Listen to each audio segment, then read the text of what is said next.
বিসমিল্লাহির রহমানির রহিম। আজকে 7 নভেম্বর জাতীয় বিপ্লব এবং সংহতি দিবস উপলক্ষে আজকে আয়োজিত এই আলোচনা সভার সম্মানিত সভাপতি, উপস্থিত প্রধান অতিথি সহ প্রধান বক্তা এবং মঞ্চে উপস্থিত আমার প্রান্তীয় নেতৃবৃন্দ এবং বিভিন্ন ইউনিয়ন থেকে আগত প্রিয় ভাই এবং বোনেরা, আসসালামু আলাইকুম।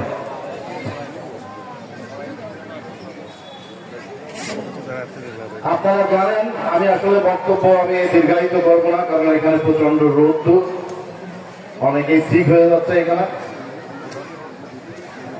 প্রিয় ভাইরা, আপনারা জানেন গত 3-4 দিন আগে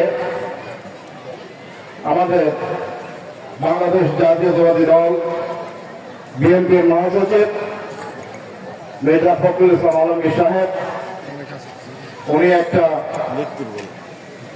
সম্ভাব্য প্রার্থীকে তালিকা ঘোষণা করেছেন। উনি এটাও বলেছেন দলের প্রয়োজনে এই তালিকা পরিবর্তন করা যাবে।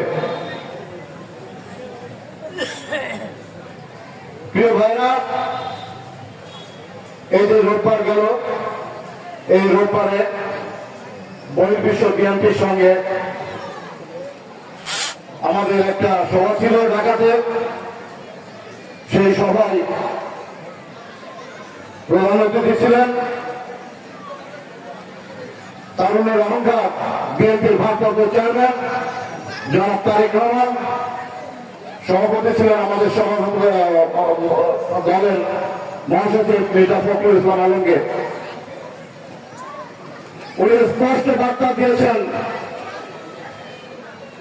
আমরা খুব দ্রুত সম্ভাব্য প্রার্থী তালিকা আমরা দিব। এই প্রার্থী তালিকা চূড়ান্ত নয়, আমরা আরো যাচাই বাছাই করে তারপরে এই প্রার্থী তালিকা আমরা চূড়ান্ত করব। এর ভিতর দিয়ে একটা আসনে একাধিক প্রার্থী আছে, একটা আসনে 7-8 জন 10 জন পর্যন্ত প্রার্থী আছে। যাকে আমি সম্ভাব্য প্রার্থী তালিকায় নাম ঘোষণা করব, সেই সম্ভাব্য প্রার্থী যিনি হবেন তিনি আর যারা আছেন তাদের কাছে যাবেন, তাদের সাথে কথা বলবেন, তাদের সাথে সমন্বয় করে তারপরে প্রচার প্রচারণা করবেন। প্রিয় ভাইরা, এই সম্ভাব্য প্রার্থী ঘোষণা হওয়ার পরে আমরা কি এরকম কোনো কিছু দেখেছি? দেখি নাই। এটা খুবই দুঃখজনক। আর একটা বিষয় তা বললে নয়, আপনারা তো সবাই এইখানে অলমোস্ট আই থিঙ্ক 99% আপনার ফেসবুক চালান, সোশ্যাল মিডিয়া, তাই না? তাই সোশ্যাল মিডিয়ায় আপনাদের মতো আমিও দেখেছি এই 3-4 দিন আগে একটা ইনভেস্টিগেটিভ রিপোর্ট। এই ইনভেস্টিগেটিভ রিপোর্টটা হচ্ছে তদন্ত করে এই রিপোর্টটা দেওয়া। সেই ডকুমেন্টারি করেছে ফেস দ্য পিপলস নামে একটা মিডিয়া। আমি যতদূর জানতে পেরেছি তারা এখানে আসছে, এসে মানুষের সাক্ষাৎকার নিয়ে তার পরবর্তীতে এই ইনভেস্টিগেশন ডকুমেন্টারিটা তারা তৈরি করেছে। সেইখানে দুঃখ লাগে আমাদের, যদিও উনি মনিবাইয়ের সভাপতি হয়েছে নড়াইল জেলা বিএনপির, দুঃখ লাগে আমার নড়াইল জেলা বিএনপির সভাপতি ওনার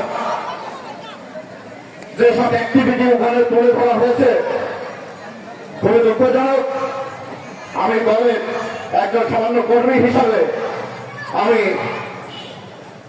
লজ্জিত। আমি ওনার কাছে বিনীতভাবে অনুরোধ রাখতে চাই, বড় ভাই, অভিযোগের তীরটা আপনি আমার দিকে দিয়েছেন যে এটা আমি করিয়েছি। সম্পর্ক মানুষের সাথে থাকতে পারে, যে কেউ যে কেউ সাথে সম্পর্ক থাকতে পারে, কিন্তু বিষয়টা হচ্ছে যে আপনি যদি এই রিপোর্টের সাথে কোন রকম সংশ্লিষ্টতা আপনার যদি না থাকে, আপনি মামলা করেন, আপনি প্রতিবাদ দেন, তাদের কাছে আপনি জিজ্ঞেস করেন কেন মিথ্যা রিপোর্ট দেওয়া হয়েছে। আপনি সেটা না করে আপনি অভিযোগ কে দিয়েছে তাকে খুঁজছেন। আপনাকে বলবো এইগুলা থেকে বিরত হন ভাই। এই রিপোর্টের কারণে বিএনপি ক্ষতিগ্রস্ত হচ্ছে, দলের ভাবমূর্তি পূর্ণ হচ্ছে। আপনার যদি সেরকম এভিডেন্স আপনার থাকে, আপনি সেই এভিডেন্স জনসম্মুখে তুলে ধরেন যে এইটা আমার সম্পর্কে মিথ্যা রটনা রটা হয়েছে। সেটা না বলে আপনি কি বলছেন, আমার সম্পর্কে আরো করুক রিপোর্ট, সমস্যা নাই, গঠনমূলক আলোচনা করেন ভাই। আজকে এখানে আমরা উপস্থিত হয়েছি, আমাদের সবাই মাঝে কিন্তু একটা দ্বিধা বিভক্তি ছিল। এখানে আমরা এই প্রার্থিতা তালিকা ঘোষণার পর একটা দ্বিধাদ্বন্দ্ব ছিল আমাদের ভিতরে। আমি আপনাদেরকে আশ্বস্ত করতে চাই, এই প্রার্থিতা এইটা চূড়ান্ত নয়। চূড়ান্ত প্রার্থিতা তালিকা আপনাদের যে আশা আকাঙ্ক্ষা আছে সেভাবেই হবে ইনশাল্লাহ।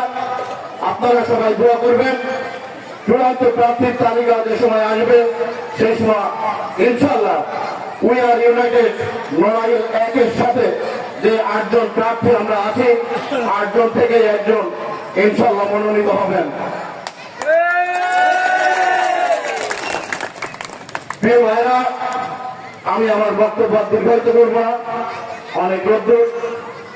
আমি এইখানে উপস্থিত হতে পেরে আমি নিজেকে গর্বিত মনে করছি। আমার প্রিয় নেতা, খুবই শ্রদ্ধা করতাম ওনাকে, বীর বাগের ভাই, সেই বাগের ভাইয়ের জন্মভূমি। আমি সত্যি গর্বিত আজকে সেই ওনার জন্মভূমিতে এসে আপনাদের সামনে দুটো কথা বলার সুযোগ পাওয়ার জন্য। তারই আপন ছোট ভাই বীর নাকি ভাই, উনিও আমার অত্যন্ত শ্রদ্ধাভাজন। ওনার আমন্ত্রণে আজকে এইখানে আসতে পেরে আমি অনেক ধন্য মনে করছি নিজেকে। আজকে এইখানে আপনারা যারা উপস্থিত হয়েছেন বিভিন্ন ইউনিয়ন থেকে, আমি সবাইকে আন্তরিক ধন্যবাদ এবং কৃতজ্ঞতা দিচ্ছি। পাশে আমাদের সাংবাদিক ভাইরা এখানে রোদ্দুর ভিতর থেকে অত্যন্ত পরিশ্রম করে আপনারা যে ভিডিও ফুটেজ, যে রিপোর্টের জন্য আপনারা অপেক্ষা করছেন, আপনাদেরকেও অশেষ ধন্যবাদ জ্ঞাপন করছি। আইন শৃঙ্খলা বাহিনীতে যারা আইন শৃঙ্খলার সাথে জড়িত আছেন সবাইকে আমি আমার ব্যক্তিগত এবং আমার স্টেট বিএনপির পক্ষ থেকে আন্তরিক ধন্যবাদ এবং কৃতজ্ঞতা দিচ্ছে। আপনারা দোয়া করবেন, ইনশাআল্লাহ আপনাদের যে এক্সপেকটেশন আছে সেই এক্সপেকটেশন অনুযায়ী বাংলাদেশ জাতীয়তাবাদী দল বিএনপি সেভাবেই এইখানে নড়াইল একে মনোনীত করবেন, সেই আশাবাদ আমি ব্যক্ত করে আজকে এখানে আমি বিদায় নিচ্ছি। বাংলাদেশ জিন্দাবাদ, বাংলাদেশ জাতীয়তাবাদী দল জিন্দাবাদ। শহীদ প্রেসিডেন্ট জিয়াউর রহমান অমর হোক, দেশনেত্রী বেগম খালেদা জিয়া জিন্দাবাদ, তারুণ্যের অহংকার জনাব তারেক রহমান জিন্দাবাদ, জিন্দাবাদ।